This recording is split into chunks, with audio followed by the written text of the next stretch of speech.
Welcome to lesson 166. I am entrusted with the gifts of God.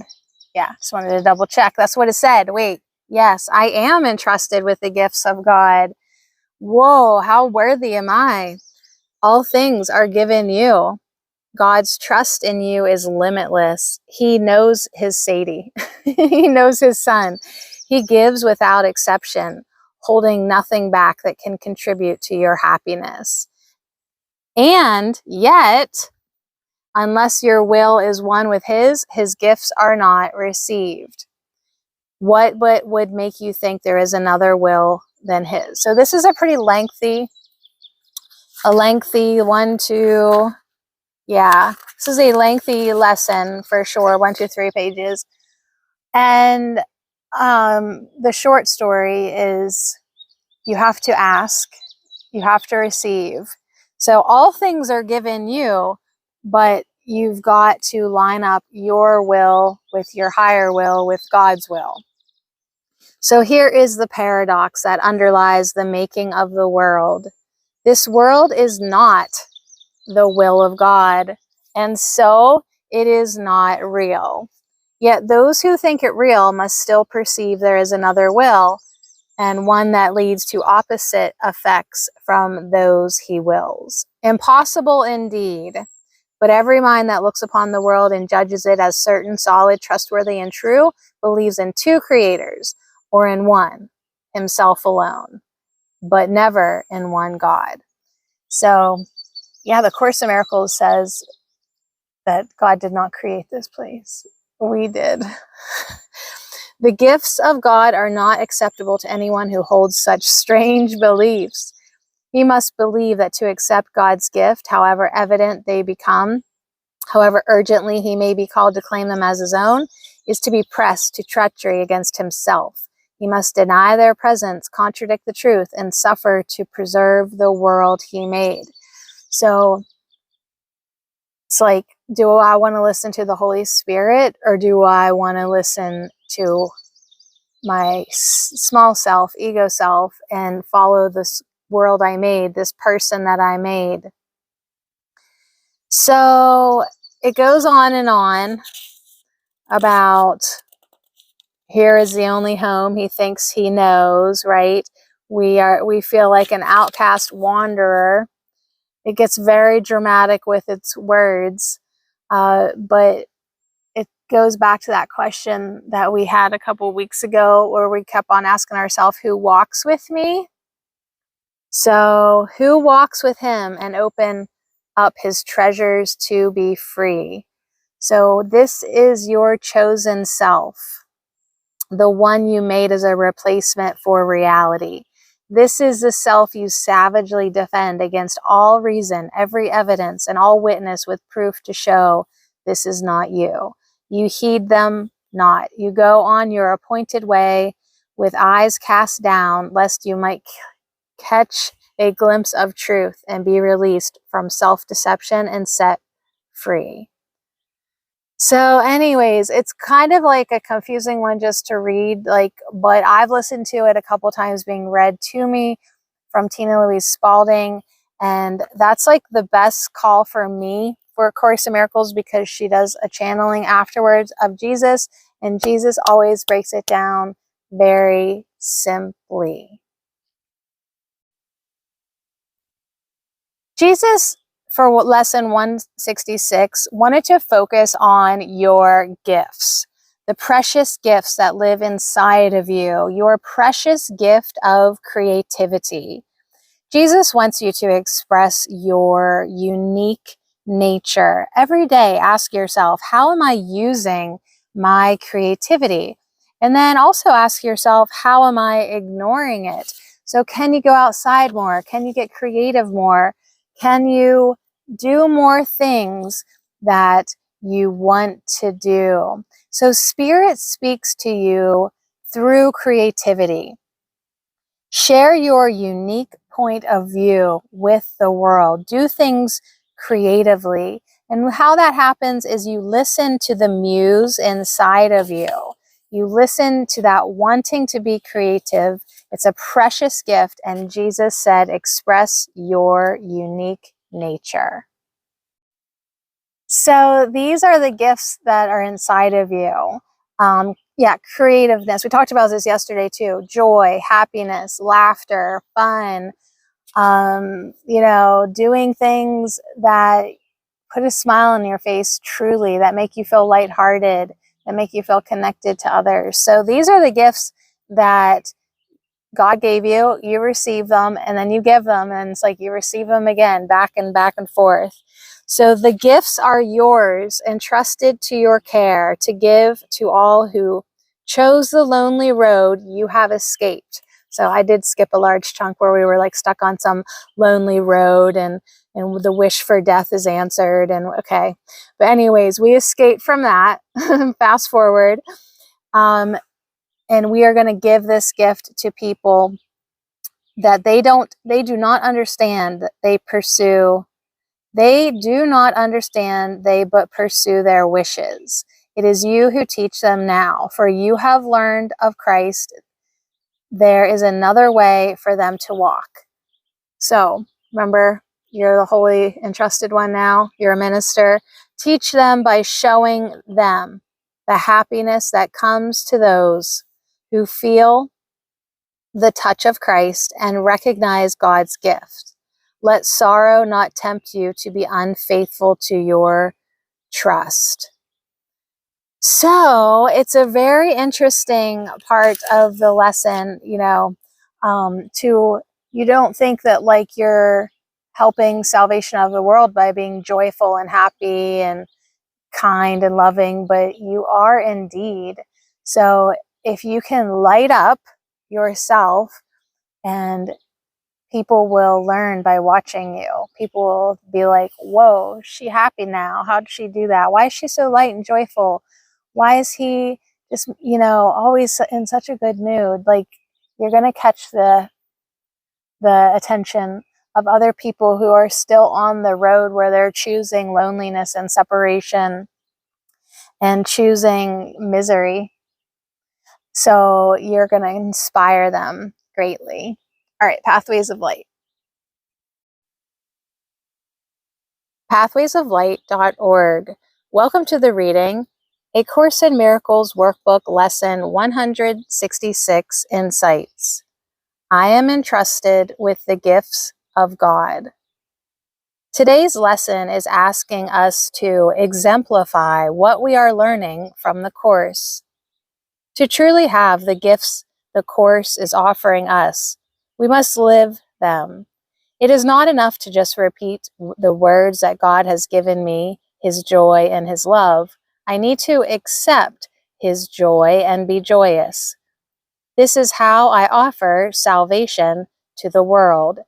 This is how I offer joy to my brother, by demonstrating joy. I can only demonstrate joy when I align my will with God's will, when I remember His will and mine are one and the same. If I perceive myself attacked by a brother and respond with attack, I have made the world real and denied my Creator's will. His will is to love and nothing else. The more I take my thoughts of attack to the Holy Spirit to let them be transformed, the more I will live in peace and joy, and the more I will give the gifts of peace and joy. The transformation of my thoughts and beliefs comes in many ways, but the end result is that what I perceive as attack, I have been led to see as a call for love. Sometimes I recognize the call for love in another. Sometimes I recognize the call for love in myself. And oftentimes I see it in both. The Holy Spirit always answers those calls for love with love. He reminds me that God created me in love and has not changed His mind about me. And so I already have the love I seek. He reminds me that I am worthy because God has deemed me worthy. Sometimes the transformation of perception leads to an action or expression to a brother to help him know that he is loved in a form that he can receive. Sometimes it is only a thought of love in my mind that I can offer, but always, as I give the gift, I receive the gift. I feel the strength of love in my heart grow. Today, let me recognize the love I have and am. Let me freely give it, so I may receive its blessing. Thus do I fulfill God's trust in me that He has demonstrated by His gifts to me. God's gifts to me are His love, His peace, and His joy. God's gift to me is true happiness. God's gift to me is heaven. Jesus tells us in earlier lessons that we are heaven. We have been given heaven. It is our only identity. Our job now is to let go of wandering in the wilderness like the prodigal son. Our job is to accept our inheritance from our Father in heaven and be willing to be led back to heaven by the Holy Spirit. We can tell if we are allowing ourselves to be led back to heaven by the amount of peace, love, and joy we let into our awareness. When we let peace, love, and joy into our awareness, we feel it. We are one with these gifts. When we are one with these gifts, we spontaneously give these gifts of peace, love, and joy. When we receive love, we give love. Within the action of receiving is the action of giving. It is all one. It is interesting to recognize that the most important thing we can give any brother is the gift of peace, the gift of love, the gift of joy. In order to give these gifts, we must first receive them, and inherent in receiving them is giving them. So today, my top priority is to give God's peace, God's love, and God's joy to everyone, because God's gifts are always all-inclusive. I do this by being willing to receive God's gifts. My practice today is often asking myself, am I actively receiving God's gifts of peace, love, and joy right now? If not, my job is to open my mind to the Holy Spirit and ask with desire. What I ask for in my heart of hearts, I will receive. What a wonderful opportunity I have today. The practice of receiving the gifts of God and giving them away. I have succeeded in making it a habit to ask Holy Spirit to take my thoughts of attack and transform them. Though I don't always do it, I do it more often than not. It is making a huge difference in my life. I realized this morning that I almost never follow my request by asking for God's love and comfort. I am not asking for joy. I think this tells me that I am resisting my true self and clinging instead to the self I made.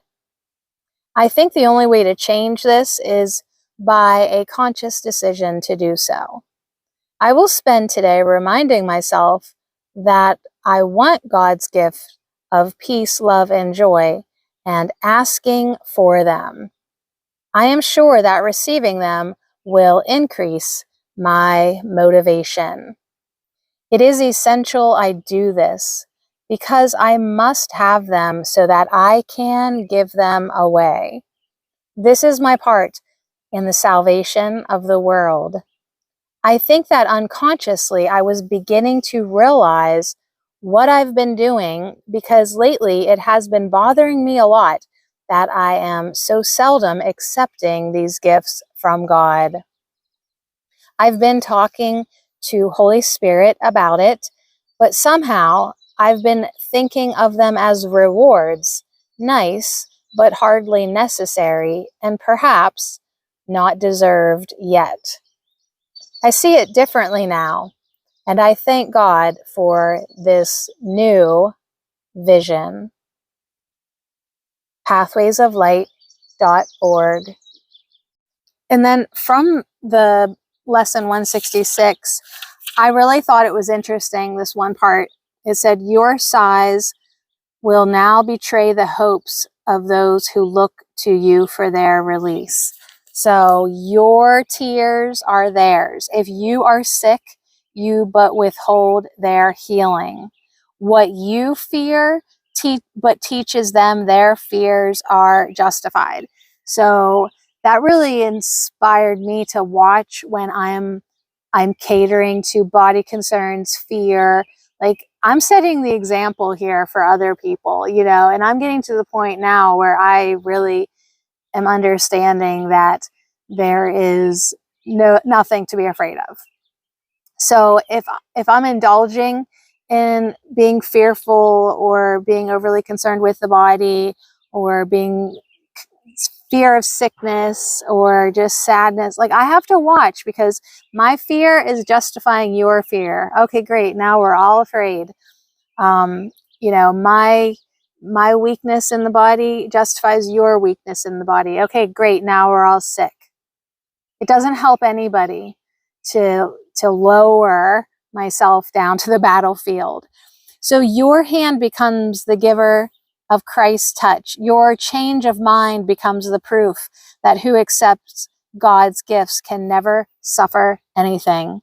You are entrusted with the world's release from pain. Betray it not. There's so many bugs. There goes my papers. Betray it not. Become the living proof of what Christ's touch can offer everyone. God has entrusted all his gifts to you. Be witness in your happiness to how transformed the mind becomes, which chooses to accept his gifts and feel the touch of Christ. Christ just blew Jesus's notes off the trailer. Such is your mission now, for God entrusts the giving of his gifts to all who have received them. So receive the gifts now. He has shared his joy with you, and now you go to share it with the world. And that's really all you have to do. Find your joy, light up your joy, be in your joy, receive the joy from God, and then share it with the world. It's a pretty good to-do list.